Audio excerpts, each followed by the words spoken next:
Bonsoir à vous tous. Aujourd'hui, je veux aborder la question très grave des rapports entre la France et la Chine. Pour la première fois, la presse française ose parler du fameux laboratoire P4, le fameux laboratoire P4 à Wuhan. La presse française en parle parce que le secrétaire d'État, le ministre des Affaires étrangères de Donald Trump, Mike Pompeo, a demandé une enquête. Parce que le chef de la diplomatie britannique s'interroge aussi sur la naissance du virus, suite au professeur Montagnier. Même le président de la République française a évoqué le besoin d'en savoir plus. Imaginez ce qu'aurait dit la presse française si nous avions eu la déclaration d'Emmanuel Macron dans le Financial Times ou celle du secrétaire d'État aux Affaires étrangères, Mike Pompeo, américain. Imaginez simplement. Qu'est-ce que le laboratoire P4 ? Le laboratoire P4, c'est un laboratoire de haute sécurité, soi-disant biologique, qui étudie des virus pathogènes, c'est-à-dire qui ne peuvent pas être tués par un vaccin ou un traitement. Et ce laboratoire P4 de Wuhan, en Chine, c'est la France qui l'a vendu. C'est la France qui l'a livré clé en main. Cela veut dire concrètement que c'est la France sous Jacques Chirac, Jean-Pierre Raffarin, qui est à plat ventre devant la Chine, Michel Barnier, qui a transféré la technologie. À l'époque, certains s'y opposaient.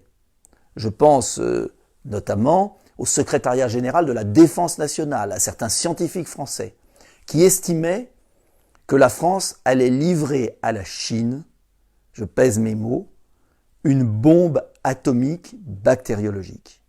Oui, c'est le terme. Et malheureusement, ceux qui s'en inquiétaient avaient raison. Uniquement par soif de transfert de technologie, la Chine s'est emparée de cette technologie française et après a chassé les Français, qui n'ont même pas réagi. Que s'est-il passé concrètement ? D'abord, les Français ont constaté un manque de transparence sur les laboratoires P3. P3, c'est le niveau en dessous. P4, ça veut dire le plus dangereux possible, où on manipule des virus pathogènes dont on n'a pas les traitements, je le répète. Il n'y a pas eu de vraie relation bilatérale. Et Alain Mérieux, qui présidait le comité conjoint franco-chinois, a démissionné en 2015. 50 chercheurs français qui devaient travailler pendant 5 ans dans ce laboratoire n'y sont jamais allés. Le laboratoire a été construit uniquement par les entreprises chinoises qui se sont accaparées le marché. Et enfin, en janvier 2018, lors de l'ouverture, inaugurée d'ailleurs par le Premier ministre Cazeneuve avant, et puis l'ouverture en janvier 2018, l'ambassade américaine a décelé de graves lacunes de sécurité dans ce laboratoire P4 vendu, je vous le répète, par la France. Même des médias chinois, en février 2020, ont estimé qu'il y avait des choses bizarres qui s'étaient produites et peut-être des animaux de laboratoire qui auraient été vendus sur le marché à côté. En un mot, enfin, on pose des questions à la Chine.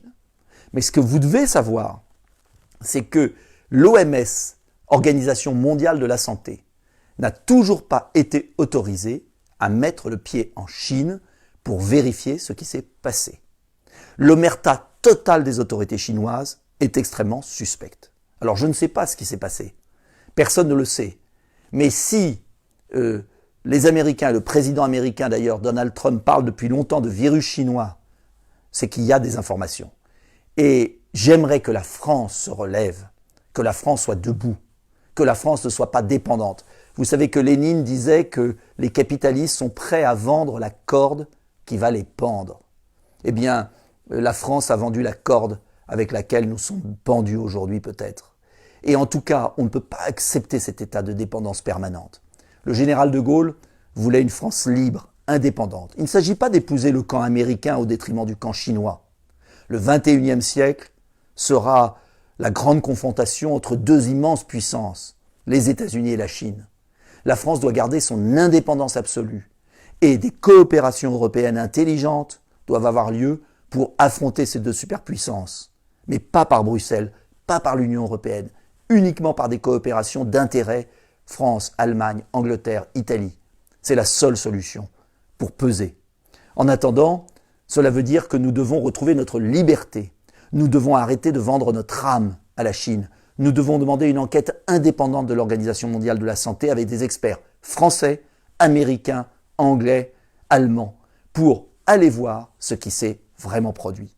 C'est la condition pour vaincre cette terrible épidémie. Nous devons savoir d'où elle vient, comment elle est née. Et la Chine ne peut pas continuer à humilier le monde avec ce virus chinois qu'elle a envoyé à travers le globe. Ce n'est pas possible. Nous devons demander des explications à la Chine. C'est impératif et nous devons en savoir plus. Enfin, j'espère que la vérité apparaîtra et je vous demande de diffuser le plus largement possible cette vidéo. Bonne soirée.